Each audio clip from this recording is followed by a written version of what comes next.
All right, so my name is Dennis McCann, and for our CS225 final project, we decided to use the OpenFlight's root database to run the following algorithms of BFS, so breadth first search, Dijkstra's shortest path algorithm, and then the A-star search algorithm. And we decided to use these algorithms because we wanted to simulate how a pandemic would spread between countries through airports and airline routes specifically. We also wanted to see different ways to find the shortest path between different airports using both Dijkstra's and the A-star algorithm. So in this presentation, we will show the outcomes and some analysis on these algorithms.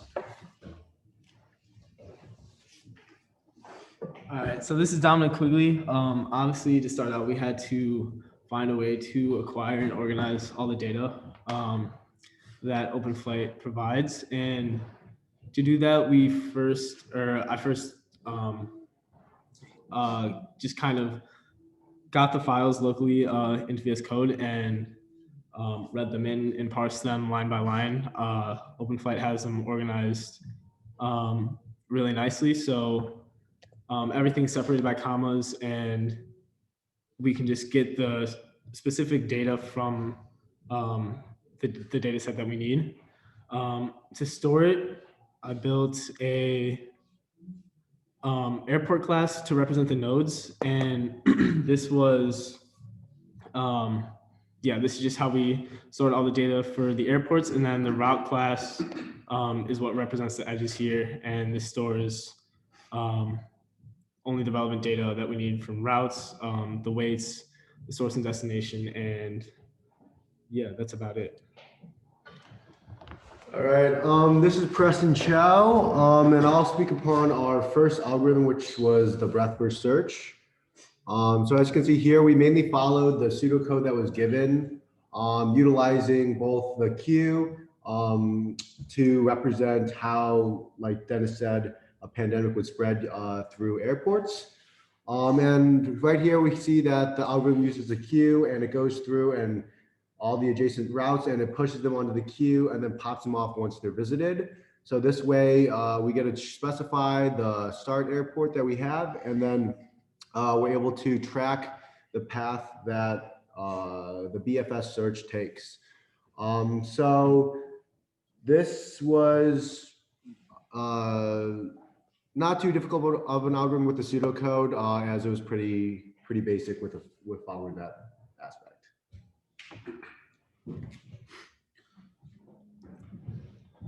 This is Ben Sivian. I'll be talking about the A-star pathfinding algorithm. So for the A-star pathfinding algorithm, basically how it works is it takes a start airport and an end airport, and then based off H and G heuristics, which is the distance from the start and the distance from the end, it calculates something called an F cost, which is the sum of both of those, and then uses that to find the shortest path between the two airports. So it was pretty straightforward with pseudocode. I did have to write a couple helper functions like this get F cost helper function that uses a map and then inserts into the map if it doesn't already exist. I have one that gets the minimum F cost, and I have one that just checks if it exists in the vector. Other than that, I didn't really have, one thing that I did do that decreased the runtime a lot was changing the amount of references that I used. Initially, I was just making a bunch of copies, but that made the runtime a lot larger than it needed to be. So I just changed those to references, and it decreased the runtime a lot. So our last algorithm was Dijkstra's algorithm. And actually, before I get into that really quickly, it's probably important that we show the actual graph structure, since that's what our whole project is about. So before I get into that, this is just kind of how we organize all the data collectively and how we're able to access it, find adjacent nodes and run just basic graph algorithms on it. So anyway, with that aside, for Dijkstra's, I'm gonna pull up a visual. Let's see. So, just of kind of like what a thought process was, because we did run into some challenges along the way, and obviously, what the algorithm does is we start with a bunch of nodes at infinity and a source which is at 0, and from there we can go to a given node's adjacent nodes and just kind of update paths that are shorter than the current length to a certain path. So for example, we start at 0 here, and we can compare all the adjacent nodes of this, which are A and B, and we can just say, okay, well, 0 plus, let's say this has a weight of 8, is going to be less than infinity. So then we can just update this weight, this node to be 8, and then go to the other adjacent node B, say this is 5, and it's obviously less than infinity, so it's going to be 5. And so now we have 2 nodes, which would be put in our queue, and we pick the least one, which would be 5. And essentially, we just keep doing that until we get to the end, until we visited every node. So once we're done with the adjacent nodes of the source that we're at, we just can move on from there. So I guess a little bit, just take a minute to look at how we actually implemented this.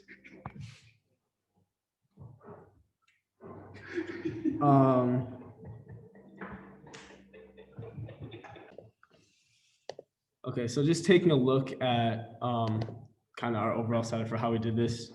Obviously, we had to modify the contents of the heap as we move. So we did this by using an ordered map, and yeah, we kind of got a little bit creative, and this is what we came up with, but it ended up working. So that's about it for Dijkstra's. Cool. So now I'll go through our kind of a testing process. We tested by creating a lot of different subgraphs that were more simple that we could actually use. So we can see them here. I drew them out in case you couldn't see them. So we had the simple, cycle, disjoint, and it was just kind of going through and checking all these edge cases and specific graphs that we could do. So in each one, like I said here, we kind of go through each one and go through the data and just try out all these different new graphs and require that they are meeting the correct one. So for A star, that it was choosing the shortest path. For BFS, that it was going to all of them. And also for Dijkstra's, also go finding that shortest path. So as you can see here, we have all 3 tests that were pretty well documented and are very thorough. And then I can show you here while running it. We have here, I'll just run our test really quick. You can see, so we wrote the make file. It compiles really well. It actually takes a little bit longer than we expected, but we do have a lot of files that we created. We'll just wait for this bad boy to get going. Holy moly. Just moving. Don't worry about it. Computers are fast, so we're joking. Yo.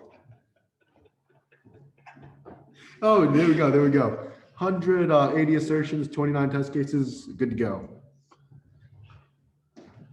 So to actually run our application, we just run make. This produces an executable called map. So how you run that is /map, and then it takes an argument. So if we wanted to run, for example, BFS traversal, we just type BFS, and it runs the BFS traversal. And if we wanted to do Dijkstra's, we Dijkstra. We did this on a smaller data set because the actual Dijkstra's algorithm on the whole data set takes a really long time. And then for A star, we run this on the actual data set and it produces the path. Right. So overall, we think all of our algorithms ran to what they wanted to do, what we wanted them to be. And our main objective of this final project was to simulate a pandemic and compare the two shortest path algorithms. And at the end of the day, I think we were successful in doing so.